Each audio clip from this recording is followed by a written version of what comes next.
పాలమూరు పౌరుషం లేకపోతే నేను ఆనాడు 3.5 ఏళ్ల పదవి రాజీనామా ఎందుకు చేసిన, ఎమ్మెల్యే పదవికి రాజీనామా చేసిన, జిల్లా మొత్తం పదవి చేసిన. ఆ రోజున పాలమూరు జిల్లాలో బీఆర్ఎస్ పార్టీ అసలు నామరూపాలు లేదు. ఒక ఎంపీపీ కానీ ఒక జడ్పీటీసీ కానీ ఒక్కసారి ఒక ఎమ్మెల్యే గెలిచిండు.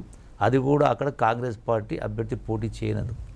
పదవులు రాకపోయాయి, కొంపలే మురుగో. కానీ తెలంగాణ ఇప్పుడు తప్పితే 100 ఏళ్ళైనా రాదు అనే సంకల్పంతో చేయడం జరిగింది. తెలంగాణ ఉద్యమంలో కేసీఆర్ పాత్ర ఉంది.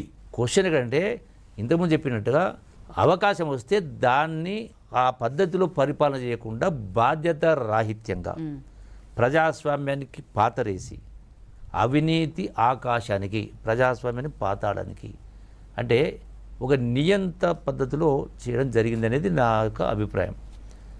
మరి అటువంటిది నువ్వు పారిపోయినట్టేసి ఇది కరెక్ట్ కాదు, నేను రుజువు చేస్తా, నేను రుజువు చేయలేకపోతే నేను రాజీనామా చేస్తా, ఎమ్మెల్యే పదవికి మంత్రి పదవికి రాజీనామా చేస్తా, నేను ఇది రుజువు చేయలేకపోతే అని అన్నా. నేను ఎక్కడికి రమ్మంటే అక్కడికి వస్తా అన్నా.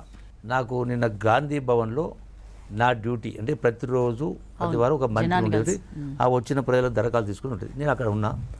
సరే అక్కడ ఉండి నేను అక్కడ బయలుదేరే సందర్భంలో అక్కడ ఉన్నటువంటి విలేకరు మీతో చెప్పి హరీష్ రావు బయలుదేరిండు, ఇది అమరవీరుల స్తూపం కాడకు వస్తున్నాడు అన్నాడు. నేనేమన్నా సరే మంచిది, మరి వాళ్ళ బావమర్దుని అడిగారమ్మని నేను కూడా అమరవీరుల స్తూపం కాడకు వస్తుంది. నేను అక్కడి నుంచి బయలుదేరి గాంధీ భవన్కి వెళ్ళి బయలుదేరి అమరవీరుల స్తూపం కాడకు వచ్చిన. సరే మధ్యలో ఆయన అరెస్ట్ చేసిండన్నారు. సరే అరెస్ట్ చేసిందంటే అది police department law and order ప్రభుత్వం కూడా చేసి ఉండొచ్చు, ఫైన్, అది ఇష్యూ కాదు. సో అందుకని నేను అక్కడికి తెలంగాణ భవన్ పోలేకపోయినా. ఇక్కడ క్వశ్చను తెలంగాణ భవన అమరవీరుల స్తూపం కాదు, క్వశ్చన్ ఇది, ఈ లెక్క ప్రజలు ఇవ్వాల్సింది కావాలి. అందుకని నేనేమన్నా నిన్న ప్రెస్లో మాట్లాడినా, నేను నా మాటకు ఇప్పటికీ నేను కట్టుబడి ఉన్నా అని చెప్పిన. నిన్న మాట్లాడినప్పుడు పారిపోయిండు, పాలమూరు పౌరుషం లేదు, సీమ రక్తం ఉంటే చేయాలి, రాజీనామా చేయాలి అన్న రకాల నేను కట్టుబడి ఉన్నా అంటున్నా. ఇది నేను స్పష్టంగా ఇంత లెక్క చెప్పిన అనేసి ఈరోజు ఉదయము హరీష్ రావుకు ఒక లేఖ రాసిన, కేసీఆర్కు లేఖ రాసిన, ఇది కేటీఆర్కు, ముగ్గురికి లెటర్ రాసి ఈ లెటర్లో స్పష్టంగా నేను ఏం చెప్పినా, మరి దీనికి సమాధానం మీరు రాతపూర్వకంగా ఇవ్వండి అని చెప్పినాం. వాళ్ళ సెల్ ఫోన్లకు నా వాట్సాప్ ద్వారా పంపిన. టోటల్ నేను పంపిస్తే నాకు ఆయన రిప్లై పెట్టిండు. 9.5 ఏళ్లలో బీఆర్ఎస్ ప్రభుత్వం తీసుకున్న రుణాలు గ్యారంటీ ఇచ్చి ప్రభుత్వం చెల్లించే రుణాలు మొత్తం కలిపితే 4,17,000 కోట్లు మాత్రమేనని నేను అసెంబ్లీలో తెలిపాను. నేను చెప్పిన ఆ లెక్కలకు కట్టుబడి ఉంటానని ఎక్కడైనా చర్చకు సిద్ధమని అసెంబ్లీలో స్పష్టంగా ప్రకటించాడు.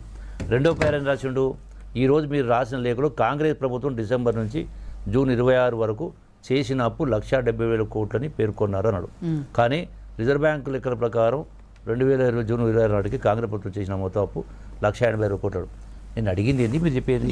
నేను కాంగ్రెస్ ప్రభుత్వం ఎంత అప్పు చేసింది, ఏం చేసి నేను నేను సవాల్ విసిరింది, మీరు 10 ఏళ్లలో మీరు చేసిన అప్పుకు నేను సవాల్ విసిరి దానికి కట్టుబడి ఉన్నా అని చెప్పిన. మీరు దానికి సమాధానం చెప్పకుండా దొంగతనం అదన్నీ వదిలేసి కాంగ్రెస్ ప్రభుత్వం ఎంత తీసుకున్నదే, అరే కాంగ్రెస్ ప్రభుత్వం కూడా చెప్తే కదా ఇప్పుడు 2,08,000 కోట్లు వడ్డీ కట్టింది.